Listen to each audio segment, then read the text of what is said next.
이번 시간에는 부활에 대해서 다루도록 하겠습니다. 구약시대의 부활, 그리고 신약시대의 부활, 그리고 마지막 때에 있을 영원한 영광스러운 부활에 대해서 살펴보려고 합니다. 성경이 말하는 부활의 개념이 무엇인지 우리가 바르게 알아야 합니다. 부활이라고 하는 것은 죽은 것이 다시 살아나는 것을 말합니다. 바꿔 말하자면 죽지 않으면 부활이 없다는 겁니다. 그래서 사람은 영과 혼과 몸으로 구성되어 있죠. 영과 혼은 죽지 않습니다. 그래서 영의 부활은 없습니다. 어떤 분들은 가르칠 때 예수님을 믿을 때 죽었던 영이 다시 살아나고 하는데 영은 죽은 게 아닙니다. 하나님과의 관계가 끊어져 있을 뿐입니다. 믿지 않는 자의 영은 죽은 게 아니라 하나님의 생명력에서 하나님과의 관계에서 끊어져 있는 상태이지 영이 사망을 한 것은 아닙니다. 영이나 혼은 죽지 않기 때문에 부활하지 않습니다. 영은 어떻게 돼요? 우리가 믿을 때 성령님을 통해서 다시 태어납니다. 혼은 지옥 형벌에서 구원받습니다. 죽었던 혼이 다시 되살아나거나 그런 게 아닙니다. 그러나 몸은 죽기도 하고 부활하기도 합니다. 따라서 성경에서 부활이라고 할 때는 영적 부활은 없습니다. 혼의 부활도 없습니다. 성경이 말하는 부활은 몸의 부활을 이야기합니다. 죽었던 몸이 다시 되살아나는 것을 의미합니다. 우리는 성경을 통해서 여러 가지 부활의 구체적인 사례들을 알고 있습니다. 구약시대에도 부활이 있었습니다. 몸의 부활입니다. 열왕기상에 보면은 예언자 엘리야가 나오죠. 엘리야가 기근을 피해서 두로와 시돈 지방으로 갑니다.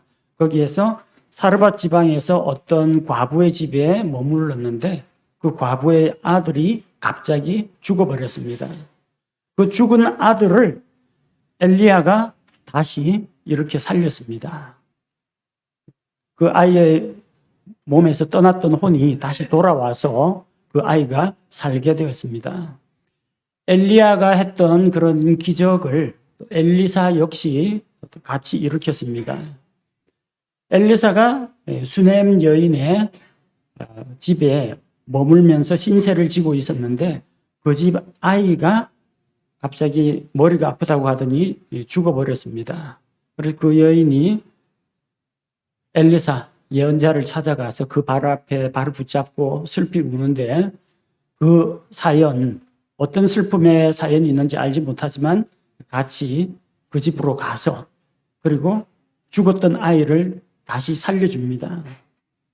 그러자 그 아이가 다시 살아나서 숨도 쉬고 걸어다니고 살아 움직이는 그런 일이 일어났습니다. 엘리사는 죽은 다음에도 기적을 일으켰습니다. 엘리사의 시체가 안치되어 있는 돌무덤이 있는데 장례 행렬이 그 앞을 지나다가 갑자기 강도떼를 만납니다. 그래서 도망가기 위해서 엘리사의 시체가 있던 그 동굴에다가 죽은 시체를 던지고 달아놨는데 그 시체가 엘리사의 뼈에 닿자 죽었던 시체가 다시 일어났습니다. 놀라운 일이죠.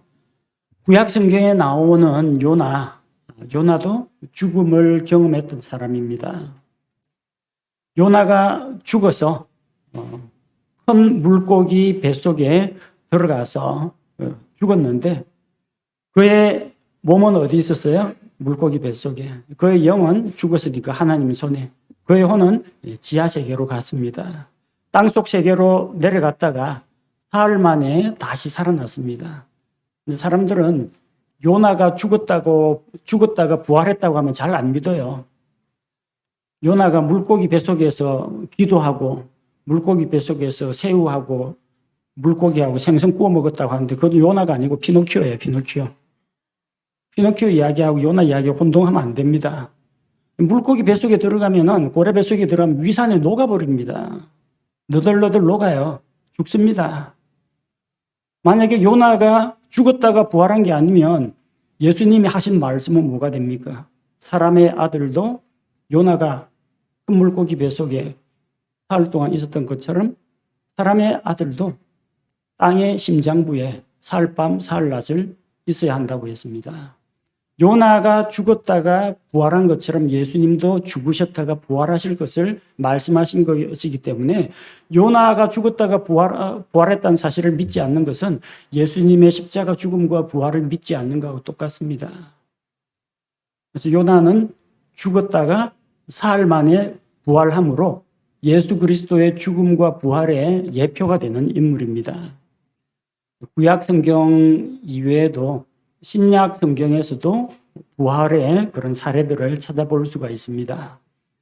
누가복음 7장 14절 15절에는 예수님께서 나인이라고 하는 그 도시로 이제 들어가셨는데 그 나인이라고 하는 도시에 어떤 과부의 외아들이 죽어가지고 사람들이 그 관을 메고 나온 것을 보았습니다. 자, 과부의 외아들. 근데 그 외아들이 죽었어요. 과부는 남편을 잃은 여인입니다. 의지할 것은 이 아들 하나밖에 없습니다. 남편이 없으니까 다시 아이를 낳지는 못합니다. 이 아이가 마지막 소망이었고 나중에 자기 노년에 자기를 복양할 그런 아이입니다.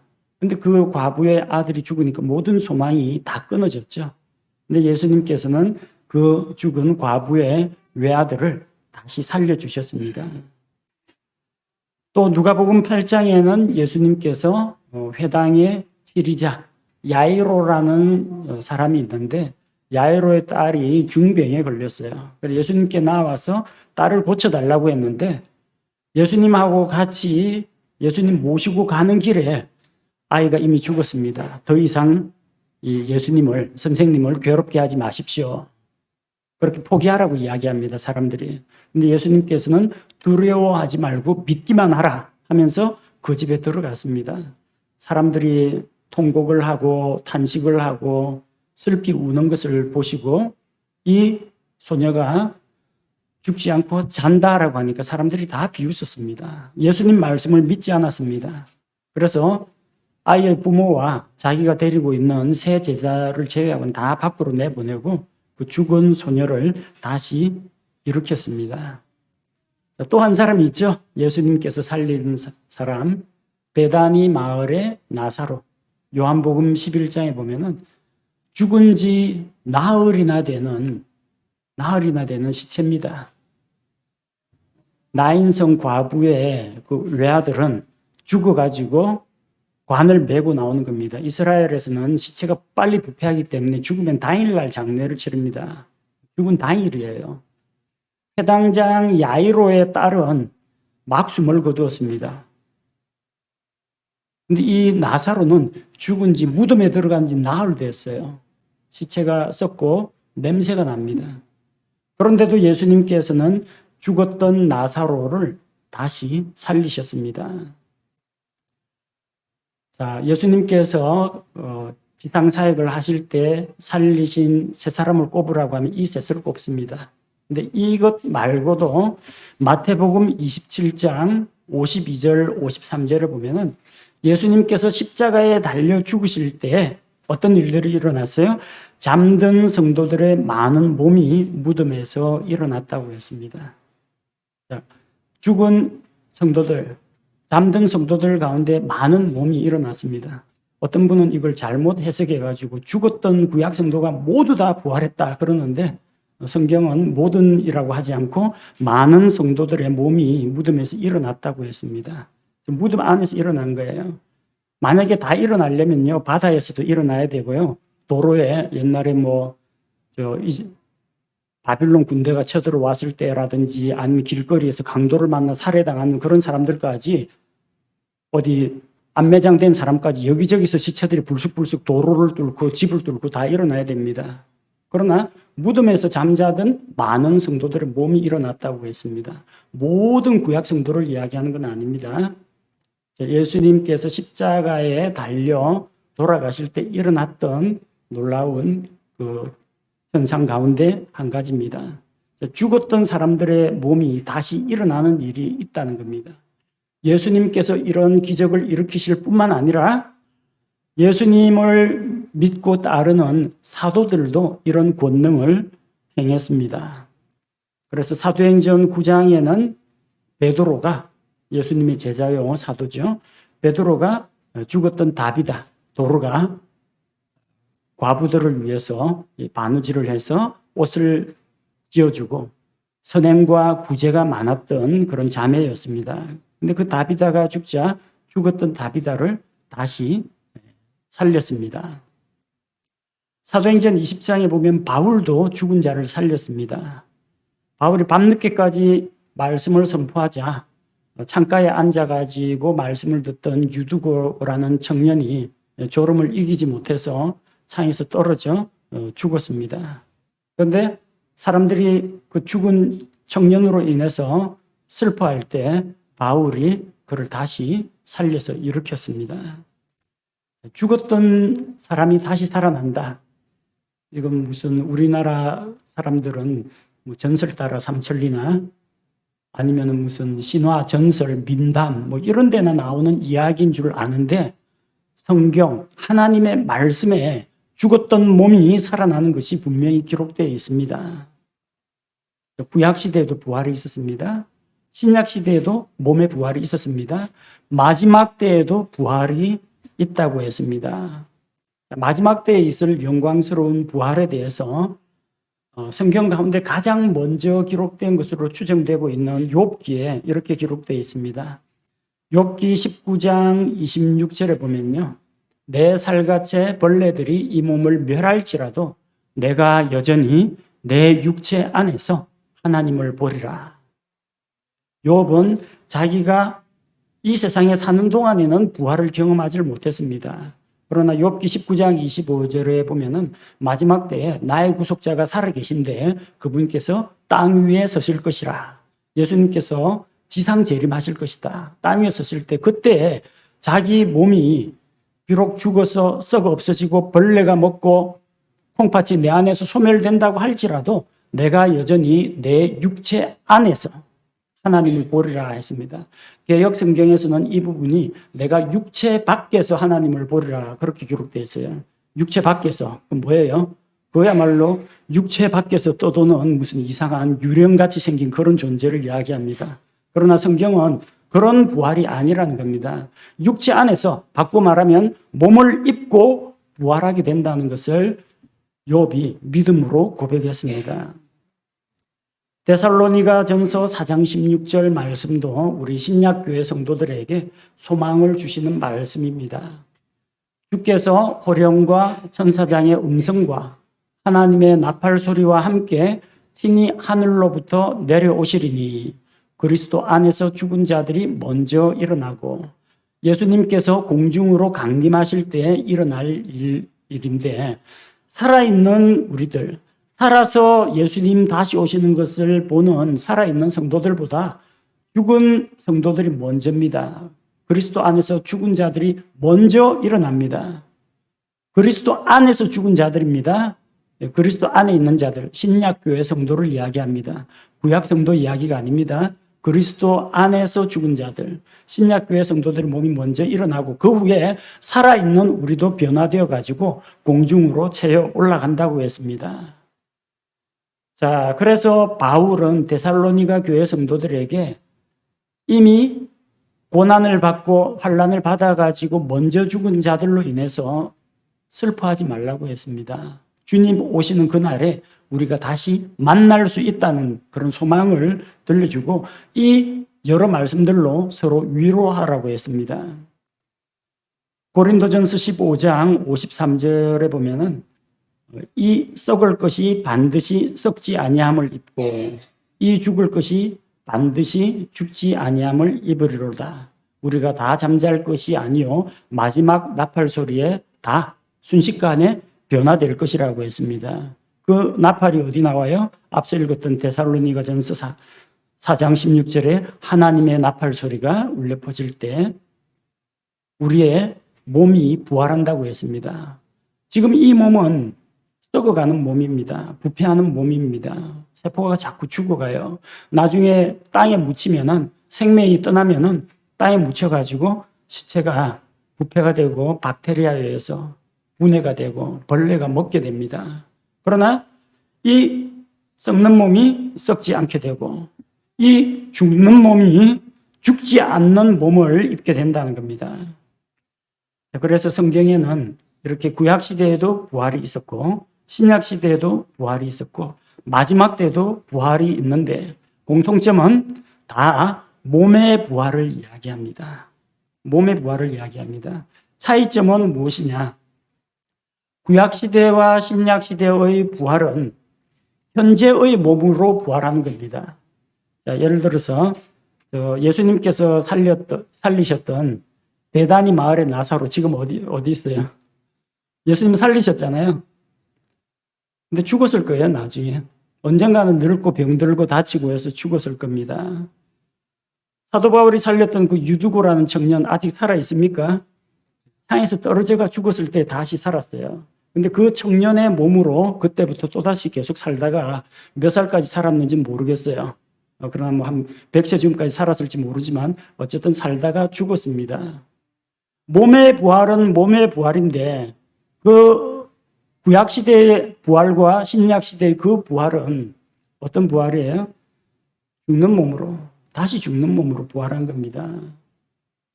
그러나 마지막 때의 부활은 이것과 다르다는 겁니다. 마지막 때의 부활은 어떤 것입니까? 현재의 몸이 아니라 육신에 속한 물질로 구성된 이런 몸이 아니라 새로운 몸입니다. 늙고 병들고 부상 입고 그리고 마침내 죽는 그런 몸이 아니라 죽지 않는 몸으로 부활합니다. 썩지 않고 늙지 않고 죽지 않는 이런 영광스러운 몸으로 부활한다는 겁니다. 우리의 소망이 어디에 있습니까? 우리의 소망은 한번 죽었다가 내가 다시 이 인생, 이 몸을 입고 다시 살아가는 그런 걸 소망하는 게 아닙니다.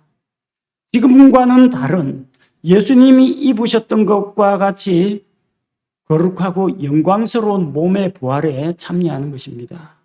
그래서 주님과 함께 영원토록 살 수 있는 몸에 대한 소망을 가지고 있습니다. 먹을 수도 있고 먹지 않아도 굶어 죽지 않는 그런 몸, 그리고 어떤 공간에 이런 제약을 받지 않는 그런 몸, 영원토록 늙지도 않고 썩지도 않고 죽지도 않는 몸, 우리는 그런 영광스럽고 거룩한 몸의 부활을 기대하고 있습니다. 성경에서 부활이라는 용어가 나올 때는 언제나 몸의 부활을 이야기한다는 걸 기억하시고요. 구약시대나 신약시대나 죽었다가 살아나는 놀라운 체험을 한 사람들도 있습니다. 그러나 그런 체험이 있으면 뭐합니까? 다시 죽었는데. 우리가 기대하는 부활은 영광스러운 부활, 거룩한 몸으로의 부활이라는 겁니다. 특히 연세 많이 드신 분들, 또 몸이 불편하신 분들, 이 부활의 소망을 꼭 가지시기 바랍니다. 그때는 무릎 아픈 일도 없을 겁니다. 그때는 이 허리 딱딱딱 두들기는 그런 일도 없을 겁니다. 그럴 때는 배고플 일, 목마를 일도 없을 겁니다. 그럴 때는 내 횟수가 얼마나 남았나 하면서 죽을 날을 기다리는 그런 슬픔도 없을 겁니다. 예수님께서 입으신 그 몸과 같이 우리도 예수님 다시 오시는 그날에 영광스러운 그런 부활에 참여하게 될 것을 우리가 기대하고 있습니다. 이것이 우리의 복된 소망입니다. 함께 기도하겠습니다. 하나님 아버지, 죽었던 몸이 다시 살아난다는 이 놀라운 것을 우리가 믿음으로 받아들일 수 있게 하시니 주님 감사를 드립니다. 우리의 구원자 되시는 예수님, 부활의 첫 열매가 되시는 우리 주님께서 먼저 부활하심으로 말미암아 우리에게도 부활이 있다는 것, 그리스도의 몸에 속한 자에게도 부활이 있다는 것을 우리가 확실히 믿습니다. 우리가 입게 될 부활은 또다시 죽게 될 같은 몸으로의 부활이 아니라 땅에 속하지 않은, 물질계에 속하지 않은, 하늘에 속한, 영에 속한 몸이 있다는 것을 우리가 믿고 바랍니다.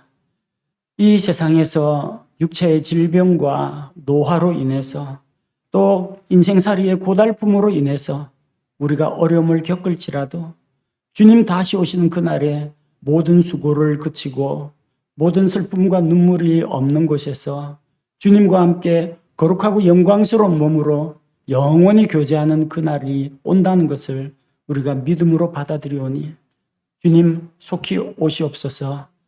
주님 다시 오시는 날을 소망 가운데 기다리며 예수님 이름으로 기도합니다. 아멘.